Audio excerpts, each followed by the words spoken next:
Just a couple of best friends hanging out, best friends hanging out, best friends hanging out. Yeah, hello friends, it's your boy here, Mr. Stewart Good. Good to see ya. Well, not really, but you know what I mean. Good to be here alone in my office talking at what I imagine will eventually be you. So good to talk at my computer to you eventually. It's been a crazy week for old Stu. As you know, quick body update. My body has been dying slowly on me these last probably 14 years or so. But I guess your body's always kind of dying in a way. That's what life is. It's just a slow crawl towards eventually dying. But this last week, I might have put that in reverse for just a second because I went a full 5.5 days without drinking anything, and I felt really good. I didn't smoke anything, didn't drink anything, just coffee and 5-hour energy, of course. Everyone who knows me knows that. And I felt really good. I was a real chatty Cathy in my music lessons. I think I was a better teacher, probably a better person all around, except for I didn't have anything to like really manage stress levels, so I could be a little bit like snippy and like negative, I guess, and probably a little self-medication from the old whiskey has helped that over the years. But as you know, I am also still quite snippy. When I was listening to the Karen Ball and Andrew Beaver podcast on Saturday morning, I almost died while listening to their kind voices. I was on the right lane, driving along 65 like a grandma, like I always do. And I see that there's this big rig that wants to merge onto the freeway. So naturally, I look over my shoulder, look to the left lane. Don't see anyone coming. There's no one there at all. So let's make a merge. Let the big rig in. Let me in, left lane. So I start merging. This guy who is probably 2 car lengths back at the time that I looked saw me start to merge, turn my blinker on, politely I might add. And he was like, "Not in my house, motherfucker. Not in my lane." So he fucking jams on his accelerator and zooms past me while I'm maybe a quarter into the lane, zooms past me at 90 miles an hour or so. So I have to jerk back into my original lane. And now I notice that this big rig is on top of me. I'm about to fucking hit this big rig. So I slam on my brakes to 0 miles an hour. I'm dead stop on the freeway. Thank God there's nobody behind me. And I don't get rear-ended. But anyway, I had the most road rage I've ever had, other than the time I flipped my car, and I couldn't control myself. I drove up to that guy, fucking honking at him, flipping him off. I don't know what I would have done. If we were maybe in person, I think it would have been really intense. But anyway, I eventually got over it and left it alone, but that just kind of started me off on the wrong foot Saturday for listening to the Karen Ball, Andrew Beaver podcast, also known as the Pot of Lies, because they were riding high and off the fat off their success from their previous podcast, which everyone loved. Everyone loved the first time Gall was on the podcast. It was good. I guess that was the second time, but they had great chemistry. Man, they were well prepared. They got it all together. Fat and happy, because then the drunken car pod happened, aka the Pot of Lies. Let's see. Let's go through your lies. First of all, you said that I tried to trade you Gus Edwards. I didn't. I tried to trade you Justice Hill, and at the time, he was the up-and-coming rook, and it looked like he was going to get a lot of playing time. Randall Cobb. Let's just examine all the Randall Cobb lies. You said that I spent a waiver budget on him. I did not. I picked him up as a free agent because I had to. And then you said he was going to score less than Sterling Shepard and Marquise Brown. Well, I'm recording this Monday morning, so maybe Marquise Brown scores more, but that guy gets like 2 targets a game. He plays like 30% of snaps, and he's injured. Cobb put up 10 points against one of the best defenses in recent history. I think they've given up like maybe 1 passing touchdown receiving touchdown? Let's take a look. Let's go to old Randall Cobb here. All right, New England defense. Touchdown. Receiving. They've given up one receiving touchdown all year to Golden Tate. Let that sink in for a minute. They've given up one rushing touchdown all year to Steven Sims Jr. Let's just, I guess is that a wide receiver? Oh yeah, my bad. One rushing touchdown to a wide receiver. Let me see. Who was playing? All right, all right, we have Randall Cobb. All right, where's Zeke? That'll tell us how many rushing touchdowns they've given up. I bet it hasn't been that many. Let's take a look. Zeke. All right.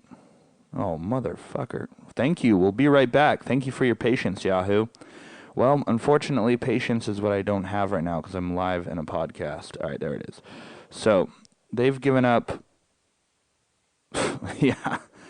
Yeah, they've still only given up one rushing touchdown to a running back in full circle. It's my boy, Gus Edwards, Weaver, who I didn't try to trade you. So, that is a long, roundabout way of saying, yes, I started Randall Cobb. And he did quite well for me against a really tough defense. So, suck on that one, pot of lies, Colin Gall. The only truth in the entire podcast was how much he wanted to suck off Lamar Jackson, which is, to be fair, everyone wants to do that. But I actually get the privilege to, so thank you.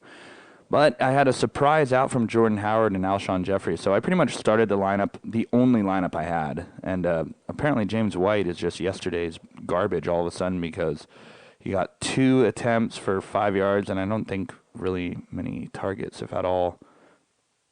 Granted, the weather was really bad, but it's not looking good. He might be a good start against Houston next week, but yeah, tough for me. All right, let's go back to the pot of lies. All right, and then you're talking about this helmet visor shit. You guys are talking about this like it's fucking that glass that they use in like television shows and shit, where you throw people through it and all of a sudden it shatters everywhere.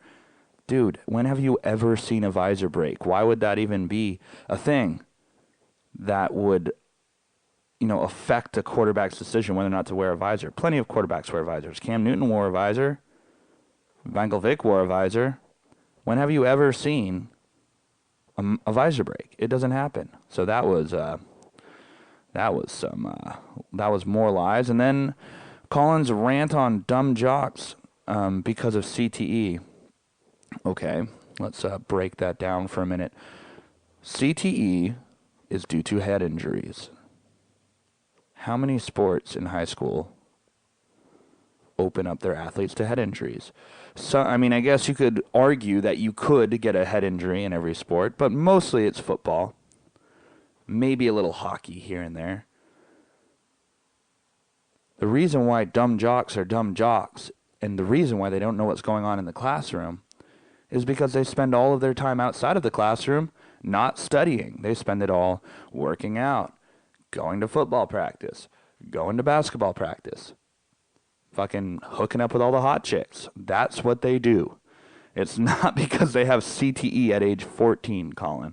So, love the podcast of lies and drunken hate is what I call it. But come on, man. Guys got to get it together. Love the drunken pods, but if you're gonna come hot, better come correct, because damn it, Randall Cobb's looking like a straight up wide receiver 3, borderline 2 in the last 3 weeks. Killing it.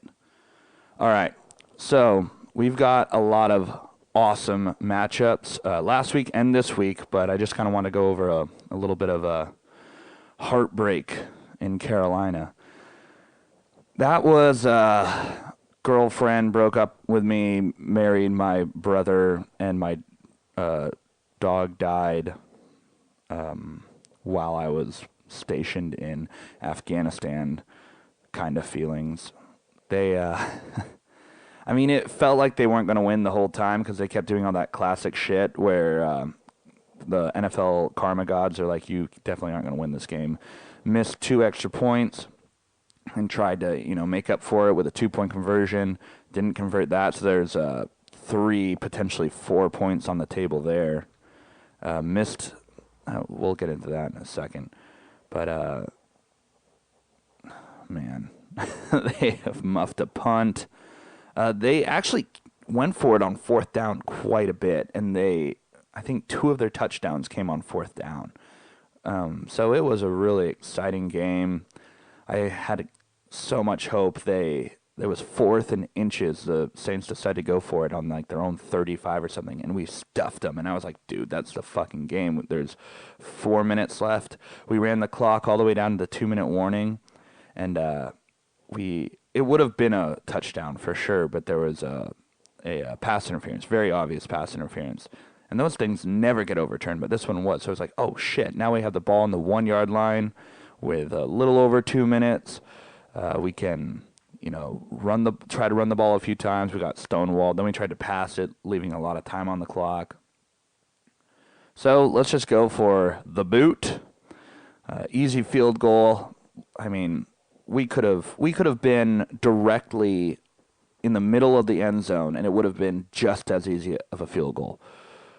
And one of their guys jumped over the center, and I think it kind of got in Joey Sly's head a little bit. He's like, oh, fuck, and he just smashed it to the right, and it didn't go through.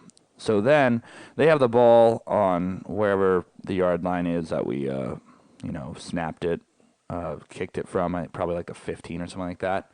And with, I think, no timeouts, maybe one, maybe they drive all the way down the field to kick a chip shot field goal. And my soul just left my body at that point. I could see myself on my bed. My body was floating over. It was the end. The end of the Panthers season. Oh, as I speak, Pebbles is sharing some shit about George Kittle. That's cool. Cool, bro. Anyway. So there was more heartbreak in Oakland for Adam. I love that picture, that snap. Just, I think, captured Adam's mood pretty perfectly. He also looked like his soul left his body and was just floating over him, staring down as he drank that delicious beer. But yeah, a lot of heartbreak for fans, except for those 49er fans who are now adding more ammunition to their George Kittle guns, to their Super Bowl guns. That was a very impressive win over Green Bay. Very impressive. So, good for you guys. This week, there's still some Monday night to have to happen to change these standings potentially. But I think it's pretty much all those matchups of the week are pretty much set. I have a pretty strong Bush lead over Scott, but he came to play this week with 110. So I'm at 94 right now. I need about 17 points from Legatron and Lamar Jackson to beat him. I don't like being down 17 points on a Monday night, even if I have a quarterback to play. It just doesn't feel like 90% chance of victory like I currently have. It feels a lot scarier than that. Ask Colin, ask Weaver. Doesn't feel good. Monday nights are always scary. But it looks like Adam has officially been eliminated from playoff contention. And this is great because it's just going to dangle Weaver a little bit longer in this playoff scenario. And honestly, Weaver is the team that no one wants to see in the playoffs. He's got an impressive team. Deshaun Watson, the best receiver in football. Thomas, one of the other best receivers in football. Hopkins. He's got Ingram, who leads. I think they're the best running offense in the league. Josh Jacobs, probably rookie of the year, strong candidate. Everett. It's not that great, but he's top 10. And then Jalen Samuels is all of a sudden not doing shit anymore for Pittsburgh. What happened? Samuels is looking like someone to cut loose. Oh, no. So Connor is likely set to return. very soon. Shout out, Brad. So yeah, he's got a really scary wide receiver core and a potentially elite quarterback, and also an elite running back core with Josh Jacobs and Ingram. So Weaver is a team that no one wants to play, and he got the victory over Zeke after a really terrible performance by Philip Lindsay. And again, Aaron Jones sinks Adam, along with Matt Ryan, who I said he should start. Not sure why the Atlanta Falcons looked like the next coming of the Ray Lewis Baltimore Ravens defense these last 2 weeks, and all of a sudden just suck a big old dong against Tampa Bay. That doesn't make any sense, but sorry. To make you feel better, even if you would have started Drew Brees, you would have lost more than likely. It would be 13 more points. You'd be at 110 right now. Weaver's at 103 with Mark Ingram and Everett to play. So likely it's a 7-point lead, but likely you would have still lost. So keep your chin up, buddy. I also started Oakland's defense thinking that it would be, free 10 points at least, and they got destroyed by the Jets. I didn't really get to watch that game. I was watching Red Zone like I always do with the Panthers on the laptop. Red Zone on my TV, Chromecasted, Panthers on my laptop, and yeah, it looked like a real head scratcher. Anyway, let's get back into this. Colin and Max also have a barn burner matchup to determine some seeding here. They're both at 7-4 with strong point totals, and depending on what I do tonight, they could be within. Not Max, I guess, but Colin could be within striking distance of the bye if he gets this win here. So going into Monday night, which is exciting, we've got 80 to 89, and then the Bush points are 93 for Max. So he has Todd Gurley going on a Monday night down down 8.9 against Colin, podcast math.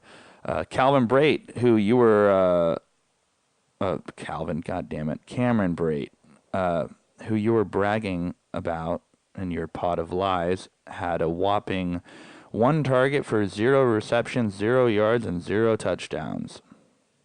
Okay. Not too good. You also picked up this Gecky guy from Miami. Man, that would have been sweet, huh, dude? 10 points. That would have been a victory, probably. Oh, and then your boy, Alan of Troy. Maybe if you didn't change your name, huh? Dude, Alan of Troy is a terrible name. I think we can all agree on that. And you could have started your boy, Baker Mayfield, who's actually really kind of picked it up as of late. 23, 21, 17, 17.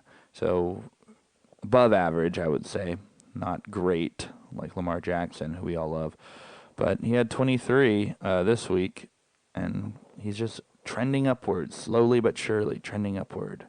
They got the win, and I think they're surprisingly still in some kind of playoff equation. Let's take a look at these. Oh, nope. NFL.com. I think they're surprisingly in it somehow. I think... All right, standings, no thanks. Let's see, what would they need?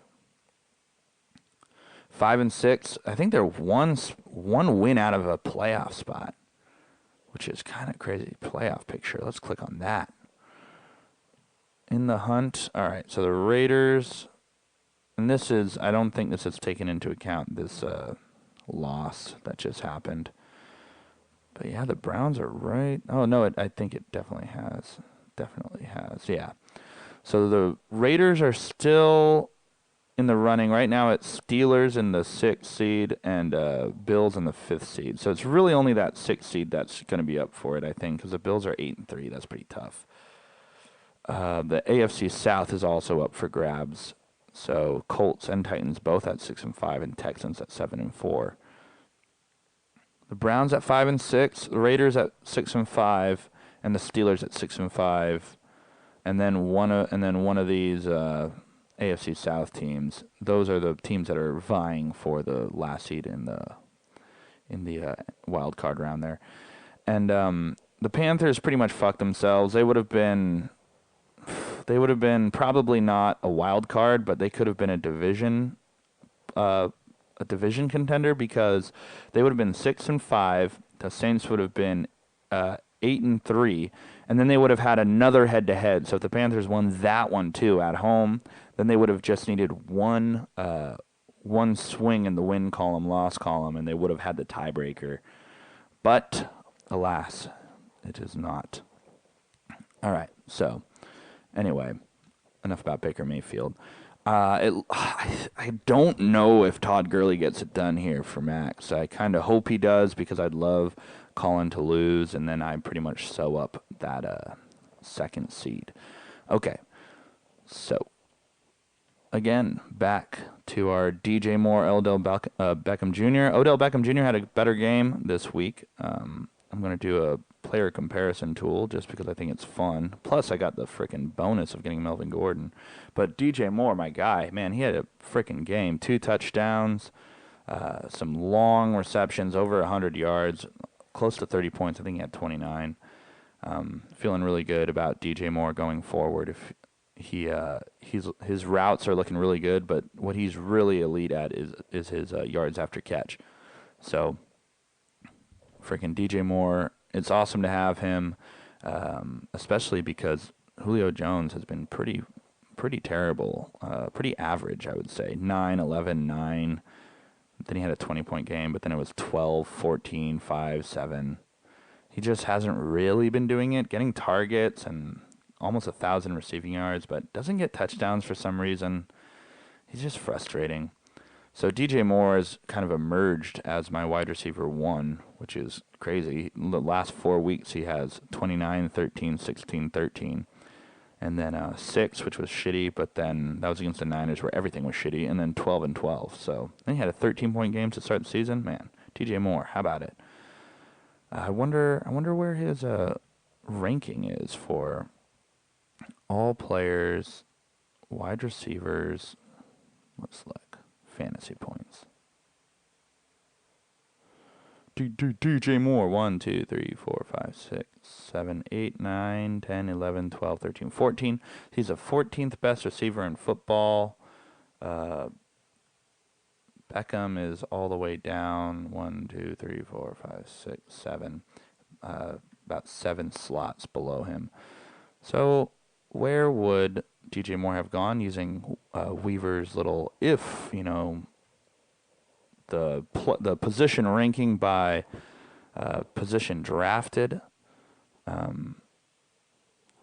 Let's take a look.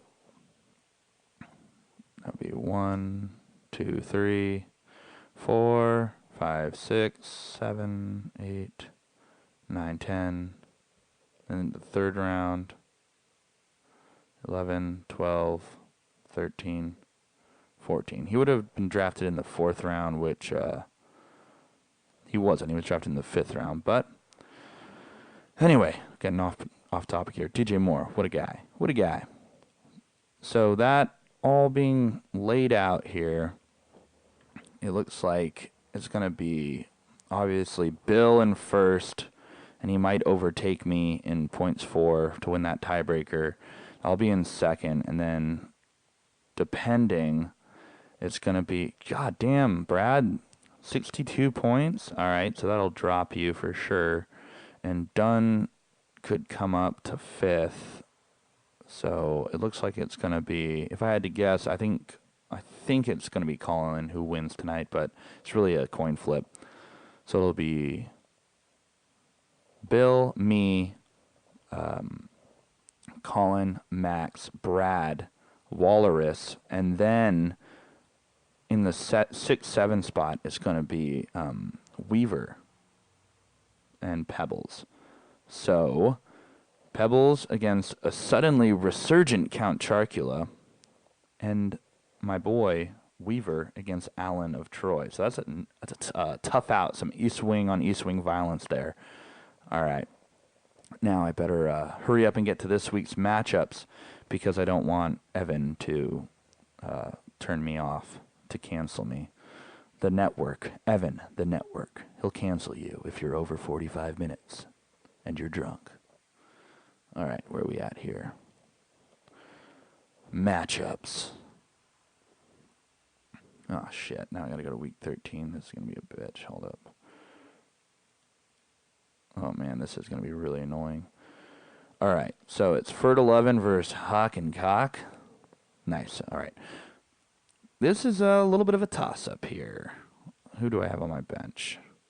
So I'm going to get Melvin Gordon back. Hopefully Marlon Mack back eventually. But I'm hoping to get Melvin Gordon and Jordan Howard back. So James White will get the fuck out of there. Melvin Gordon will be put in.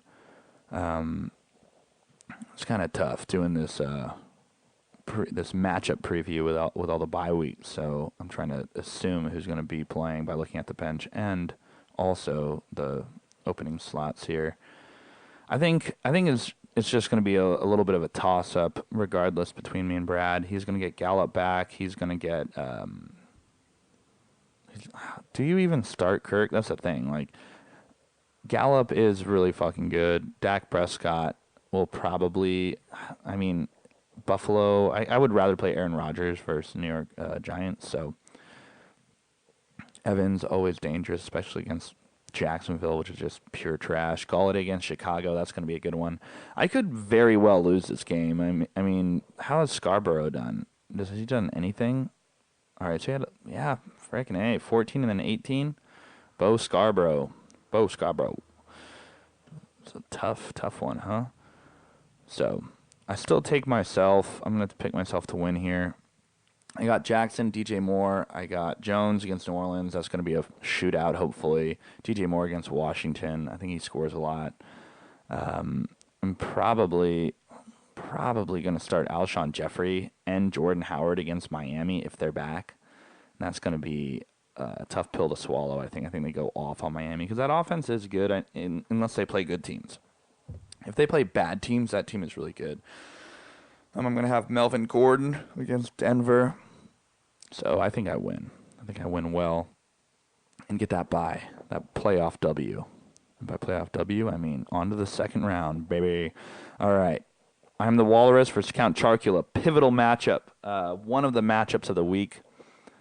Sean O'Malley. If you want to do your boy Weaver a solid, this is the opportunity right here. We'll see. If Jay Ajayi, has he done anything? No? All right, well, fuck it then. Why am I even talking about him? I thought maybe he would have done more. But you got this this Darius Geis guy, and I had him in my other league, and I thought he was going to do a lot better. I thought he was going to get a lot more attempts, but he only got the 10. He still apparently out-snapped Adrian Peterson, but they're splitting carries, and I'm not really sure why they're splitting carries because they have 2 wins on the season, and you might want to give your young guys some run to see what they have in them and if they're worth keeping or you want to try to trade for someone or not trade for someone, try to sign a free agent, get someone in the draft. It doesn't make sense why they're not running him more. Cole Beasley with a surprise touchdown last week, 16 points. I'm not sure it's repeatable, but Dallas would be, I guess, let's see. They give up a fair amount of points to wide receivers, but they've tightened up lately. That's just kind of a gamble there. I don't think it's, really a high floor or a high ceiling. Cole Beasley, I guess he's been having a very, I don't want to say decent floor, but he's been scoring around 9 points every week. This is all coming together. Sonny Michel's finally getting a lot more run. I noticed that he was always in the backfield. Still not scoring touchdowns, though, so that's tough. The guy who everyone said was going to potentially lead the league in touchdowns is just not getting touchdowns at all. He has 6 on the year, but that was 3 in one day against a hapless Jets. So other than that, he's really struggling to find the end zone. And I think 7.6 is a little low for him, but could potentially be fair. And Woods, he's kind of a boomy type player, but even the boom isn't too high. It's like 13, 14. And then his lows are just pukey. They're like 5 and 6 points. So it's against Arizona though, and players do go off against Arizona. Vance McDonald, how's he been doing? Yeah, 1 reception, 1 target, 1 yard. Okay. And it looks like Walrus is finally back to full strength. We got Wentz, suddenly questionable day-to-day with a bruised right hand. That's not good. And your backup is nobody at the moment. So Tyler Lockett, surprisingly ineffective these past 2 weeks. Cause for concern for old Peebley.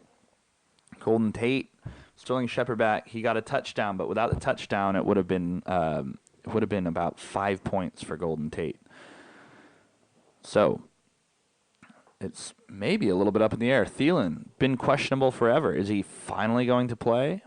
We don't know. So it's all up in the air. This Alvin Kamara looked great against the Panthers. I know that you were saying, oh, maybe they finally use him and they win. That's not really what happened. They were whooping that ass without him. And then the Panthers came back from a 14-point deficit. And then they were down another 13. It was, I think, 31-18. And then they came all the way back and tied that. So it was actually very much the opposite. When Alvin Kamara was in and doing well, they were actually giving up big leads. But he still had a good day regardless. 14, not bad. And he has Atlanta, who apparently can't play defense anymore. And that's going to be a revenge game after they got embarrassed at home by Atlanta. I think they come out and smash Atlanta. I would favor them by over 10 points. I think they smash them, and I think Kamara goes off. Let's see how Carson's doing. 7.7, not too good, but before that, he's always been good. But why only 8? Why only 8 times? Well, why? Oh, he put the ball on the ground. Oh, on back-to-back second-half plays. Oh! All right, I think he'll be fine. I think he'll play, though.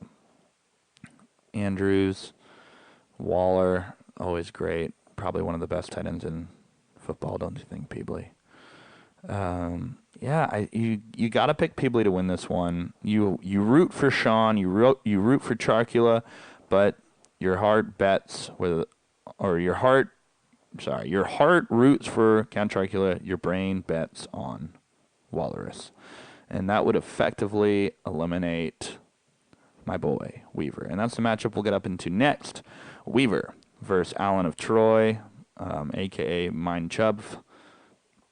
This is a really good matchup here. If Tyreek Hill is back, that's a really big boom for Collins' offense. They're apparently optimistic that he's going to play against the Raiders in Week 13. Weaver would be hoping that's not the case. Again, Michael Thomas, Hopkins, really great duo. And Cooper and Hill, another great duo.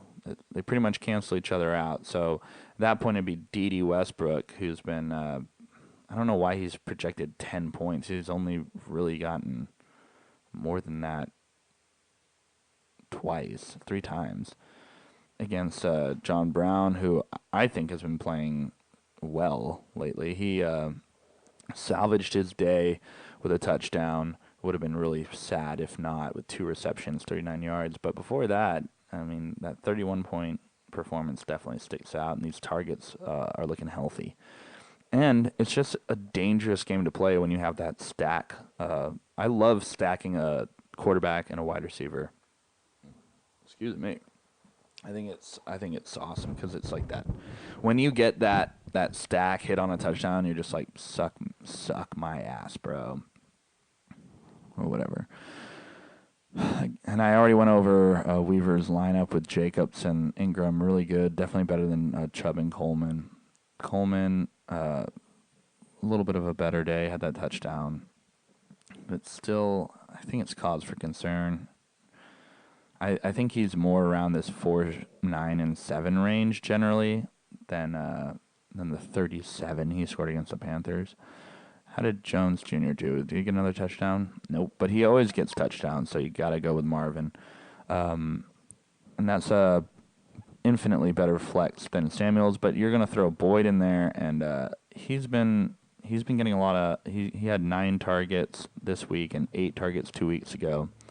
They got beat up by Oakland, I guess. But Boyd could be that slot guy. So yeah, you know what? I'm gonna pick with my heart and my brain in this one, and I'm picking Weaver. I think Weaver wins, and then the fate is up in the hands of. Do we have any Monday night games? Oh God, that would be good. Hold up, Thursday, Monday. All right, so no Monday night games in this one. What about the Walrus one? Please tell me there's some Monday night shit happening here. Oh, he's got Lockett on Monday and Carson on Monday. Oh, this could really come down to the wire. I predict that Weaver seals it up for his own personal victory by Sunday night, and then is looking ahead to Monday night where Andrew has to overcome some point diff with his 2 Seahawks against a staunch Minnesota defense, and it's going to be fun for everybody involved. All right. The rest of these aren't nearly as fun now that these people are being eliminated and shit. I mean, what can you do? You got New England Empire versus Zeke. Are you guys even going to play? Should we trot the guys out? Are you guys already planning your vacations, your Miami vacations? All right, Tom Brady has been underperforming. Derek Carr. Oh, man, that was a tough day for old Dare. Old Dare there. I'm going to have to go with, and then benching your New England defense. Let's see if that paid off. 8 points. Yeah, it did pay off. You got 5 more points, so good job there. You're helping your East Wing buddy out, Weaver, to defeat Andrew this last week. That was cool. All right. I just have the feeling that Bacon is going to roll through this consolation bracket for some reason. So I'm picking him to win. It's like an early preview to the consolation. It says pre-consolation, consolation. Bill is also rolling. It's scary. He's got Christian McCaffrey going up against a super shitty team who is going to be in the beer bracket. Pray to God. This Winston Godwin stack is the most unprecedented thing of the year, and it's wreaking havoc on the league for Bill. It's unbelievable. 34 points for Godwin. Jesus. Curtis Samuel, I've always liked him. He dropped a big pass this week, which would have been good for him. Christian McCaffrey is a beast. Of course, he's going to score damn near 30 points every single time. And Fournette finally got that touchdown I predicted. In fact, he got 32 points. But he has a tough he's got a tough championship week with Atlanta and Oakland. So we'll see how that goes for Fournette and Jacksonville. This Hollister guy, he had 3 points, but he was wide open for a touchdown, and there was no one there. In fact, Russell Wilson might have been able to run it in. Who knows? But he lollipops it directly over Hollister's head, and no touchdown was scored, which was a bummer because I also had Hollister in my other league. But you didn't need him this week because you had everyone else. Devin Singletary is fucking killing it finally for you. 20 carries, 8 carries, 15 carries, and now 21 carries last week. Our boy Frank the Tank passed Barry Sanders, granted in like 800 more seasons, but he bassed him. So good for him. And you just have a better team. So I'm picking Bill. I mean, Scott, you don't even listen to this. Why would I talk about your team? All right. So are there any other pertinent matchups here? Are they all whatever? So we've done everyone. MJ done. All right. Yeah. Poor Ebird. Poor Evan. All right. You got Mahomes back, so that's going to be good because you don't have to trot out Sam Darnold, although didn't he have a good game? Yeah, 28 points. Good for you, man. Good start. Nice spot start. You got our boy Carlos Sutton, Debo, Saquon Barkley, who has been disappointing. I just feel like he's injured, you know? I just feel like he's always a little bit injured. Yeah. It's another down week. He hasn't been himself since high ankle sprain. So they think it too. Drunk Yahoo thinks that too. Ebron is on the IR, so that sucks for you. Do you have any? You got Evan Ingram. He's out as well. Jesus, dude. What are you going to do? What are you going to do? But that Mahomes, that Oakland KC matchup's going to be fucking fun to watch this week. And for all Maxwell, he's got Russell Wilson, DK Metcalf, who also dropped a lot this last week. Could have been a lot better for him. Gurley against Arizona, I think that'll be a good matchup opportunity for him. He had a really nice workload against Chicago last week. We'll see how he does against Baltimore, but 25 carries against 25 carries was a nice number. Yeah, I just think that with Evan eliminated, maybe he's not going to scramble as hard for tight end. But then again, the fear of the Sacco is strong. The fear of Sacco is super strong. So I'm going to pick Maxwell Dunn. I think you might be out of the Sacco. Let's see where this league is. Hold up. So, man, yeah, it's going to be probably super shitty team. Ezekiel's on a deal. Weaver. So Weaver will probably get a Sacco bye. And if Evan wins this next week, he could vie for a Sacco bye as well, but Adam's up there. So vying for a Sacco bye is huge because then you can just breathe easy and not give a fuck about the rest of the season. But if you're in that Sacco Bowl, man, that is scary. You don't want that. You don't want to take those shots every Sunday morning, that's for sure. All right. So let's get into the old mailbag. All right. The first one from Andrew Peebley at Stewart Good. I have a mailbag question. Will the Panthers sign McLaughlin and cut Sly once Gold comes back? Who the fuck? Are you talking about the Niners shitty kicker, McLaughlin? Is that who it is? I can imagine anyone being shittier than Joey Sly. He's only good at hitting like 45 to 55-yard field goals. And that's it. It sounds like it's really cool, but he misses so many extra points, and he misses so many, and he'll never be. After that kick, no Panther fan will ever like him. That's pretty much what it comes down to. After that game, he's cursed here in Carolina. I wouldn't be surprised if he's cut. Let's see. Let's Google Joey Sly. Let's see what happened to old Joey. Joey Sly feels terrible. Cost Carolina with a very stupid 28-yard field goal miss. Yeah, I don't see him being long in Carolina. That was really, really fucking bad. But no, I don't think we're going to sign your boy McLaughlin. You can't spell McLaughlin without laughing.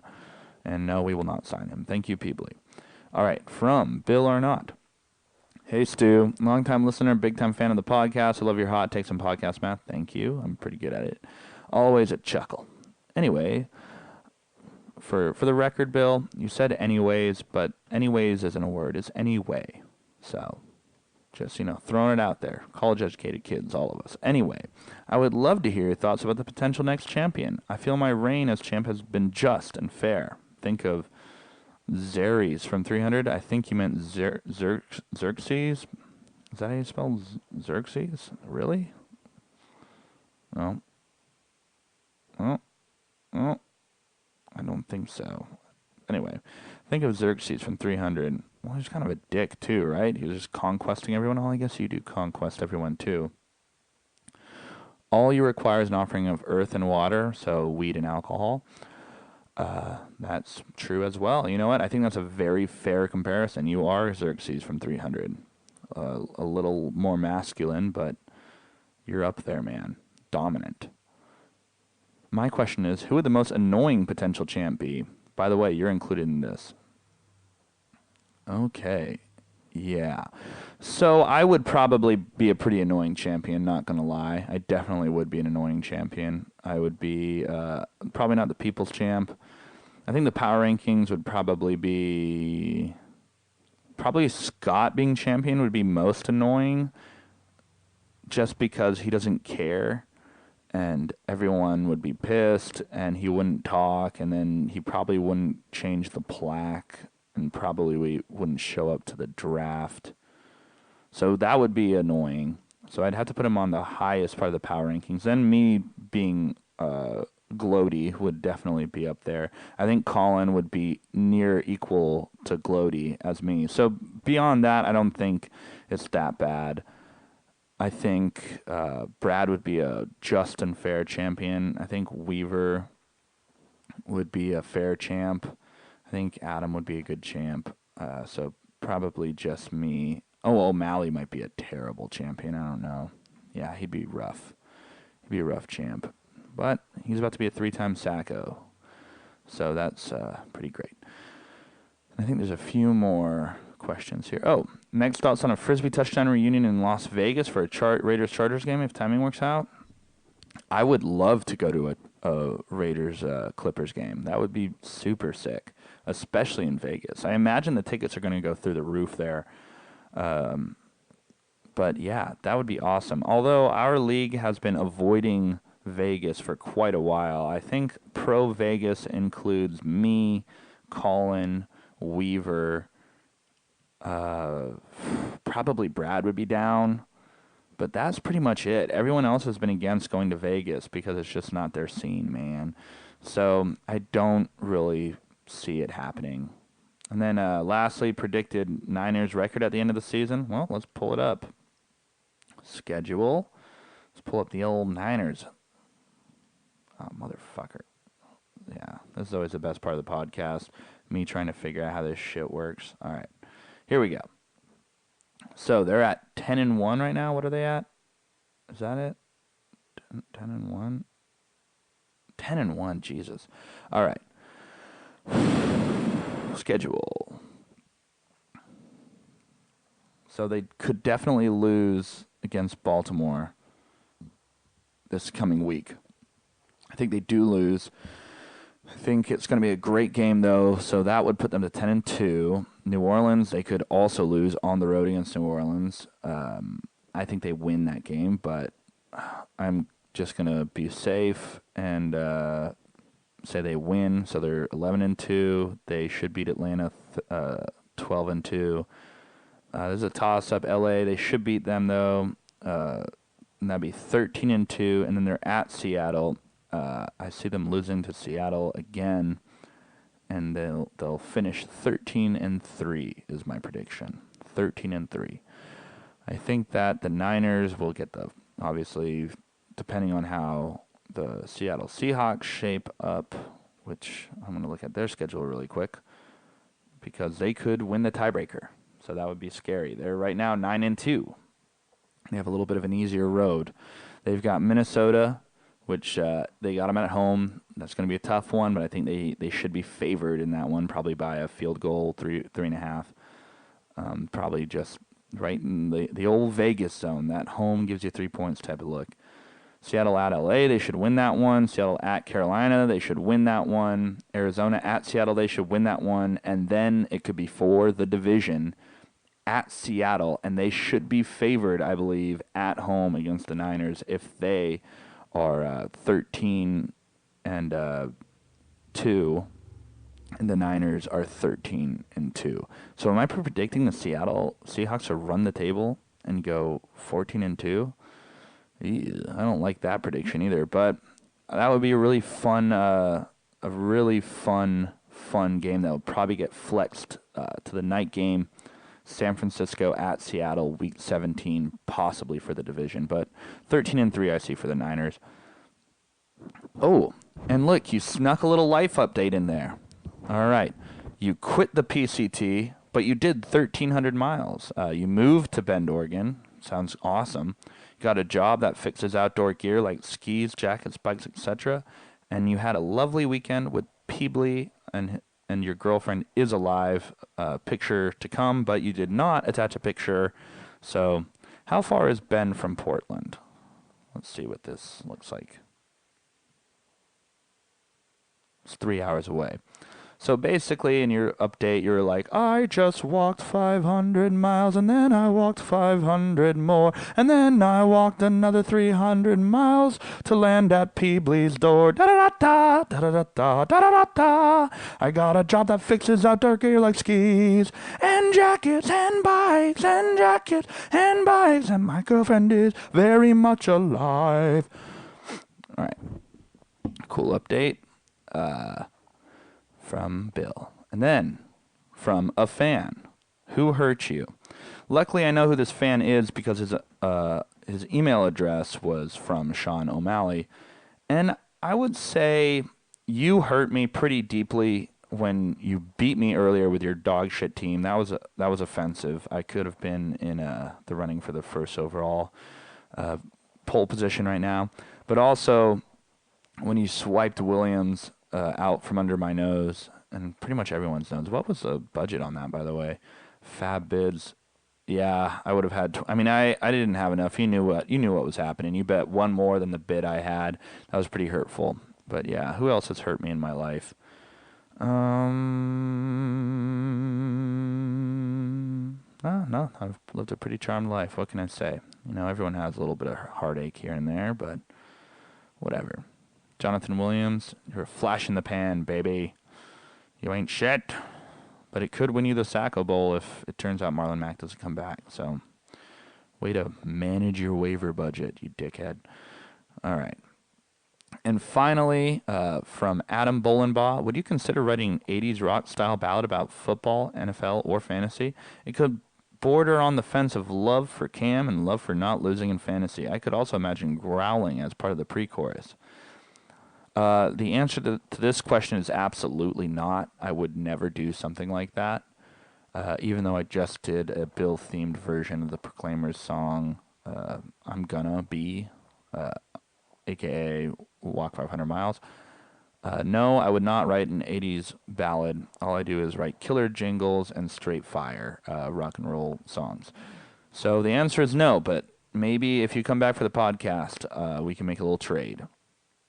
And then I had a question for myself, but also for everyone else. It seems like all of a sudden our group is very anti-feline, which is not cool. We all love cats, at least I thought, and now it turns out that Weaver is very anti-cat. I think Gall is anti-cat. I know Max is anti-cat. I don't think O'Malley is super into cats. So my question to the group is, should we create a completely separate Snapchat Frisbee Touchdown group with only people who want to see cat snaps, and then just eliminate cat snaps from our main group? I think that would be a nice way to appease everybody. Anyway, I'm going to San Diego for the rest of this week, starting early tomorrow, and that's why I could not afford to record before the week was over. So have fun on this Monday night game. I think it's going to be an awesome one. And I know I'm alone here in my sad, cold office in Concord, but if I close my eyes, I can imagine us all together, shoes off, laying down, and together we're just a couple of best friends hanging out, best friends hanging out, best friends hanging out.